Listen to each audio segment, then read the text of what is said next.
Hey there, Internet. Michael Besog here. It's the 19th of October, 2017, and today we're going to talk about gender pronouns, gender, and androgyny.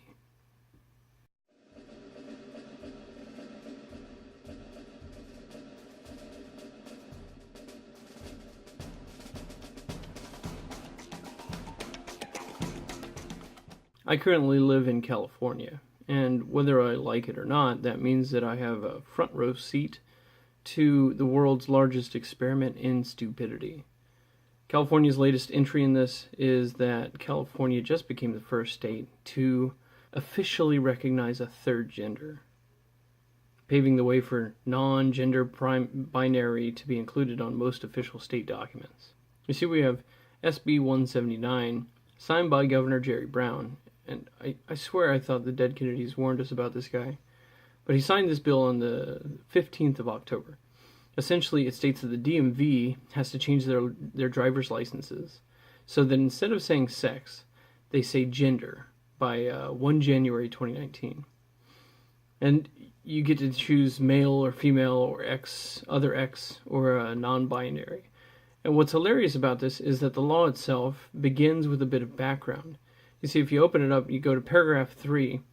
It says, existing law requires the Department of Motor Vehicles, blah, blah, blah, blah, blah, and including an enrollment form for the California Organ and Tissue Donor Registry that requires an applicant to mark his or her sex. That's how it used to read.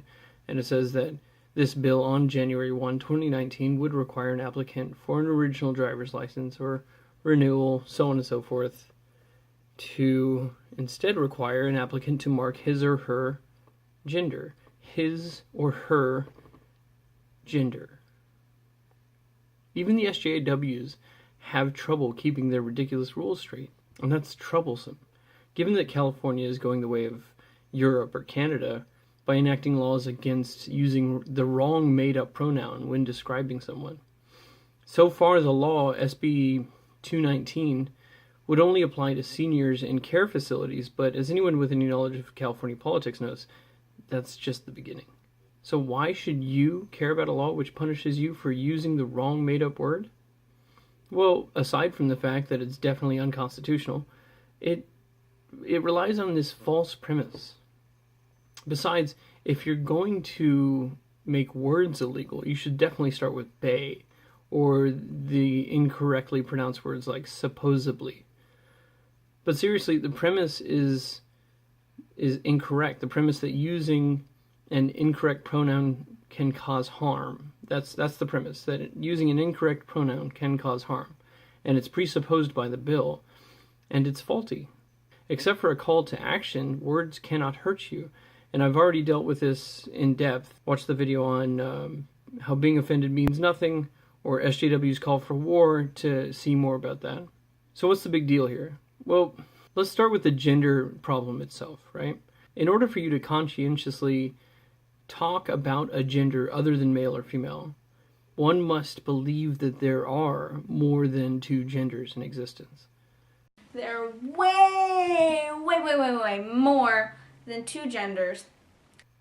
But that's just nonsense. Anyone who is non-binary doesn't define as either a man or a woman.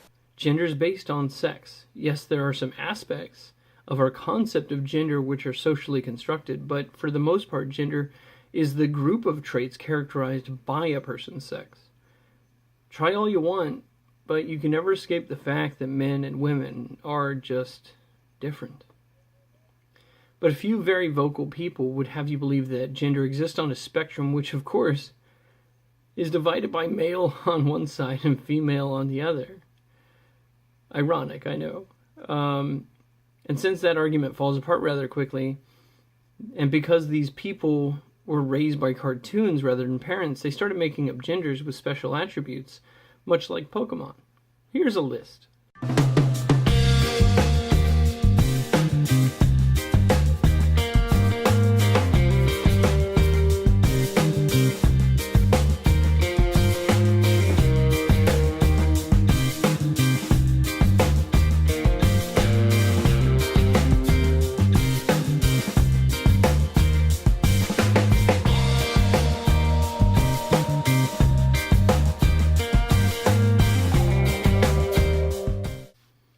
can see the link in the description below for more on that.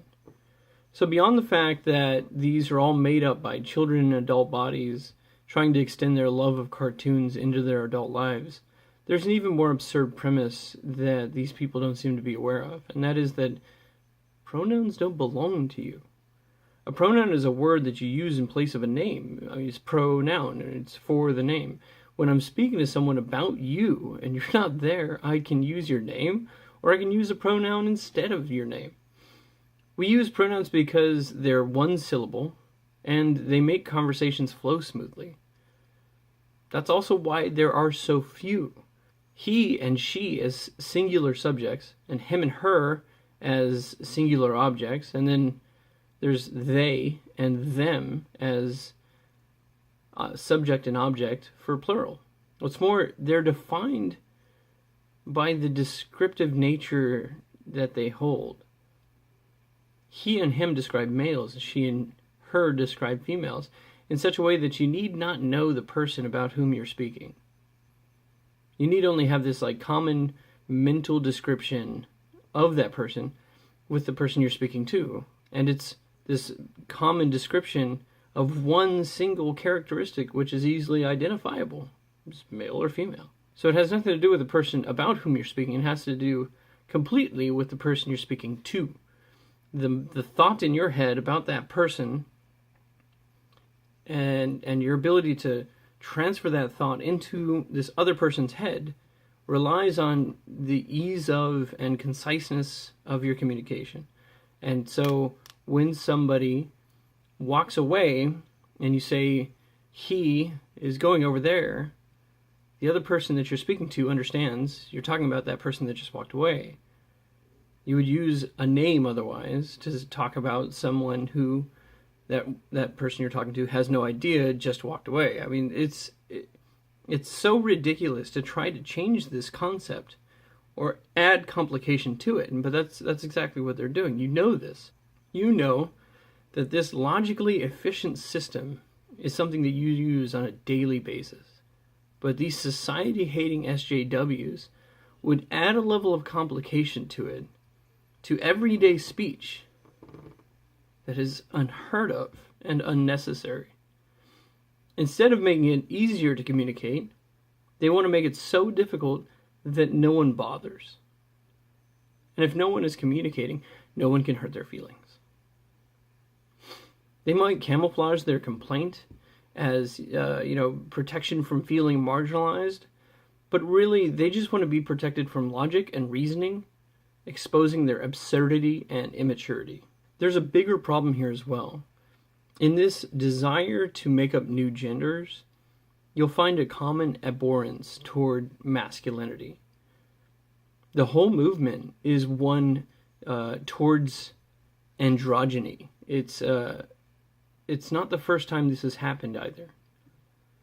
The demonization of masculinity and the idolization of androgyny has happened before. It happened before the fall of Rome. It happened before Hellenistic society. It's happened numerous times throughout history. And I'm not going to get into that. There's this video, I'm linked to the description because Camille Paglia is the expert on this. You should listen to her, not me.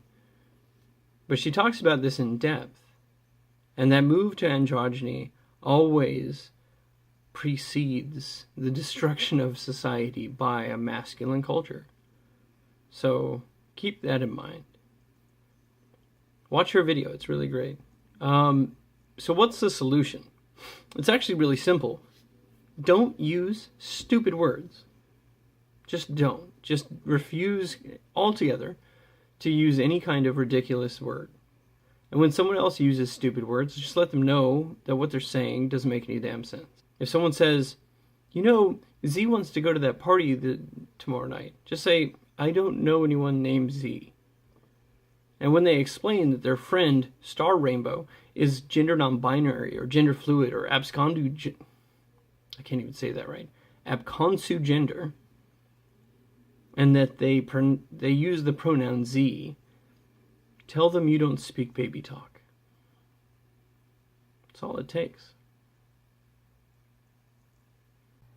With that, if you like this video, please click like, and don't forget to share it. Remember, if you don't share, the terrorists win. If you want to see more of this content, go ahead and click that subscribe button. It's been fun for now. Be safe, and I hope to see you again soon.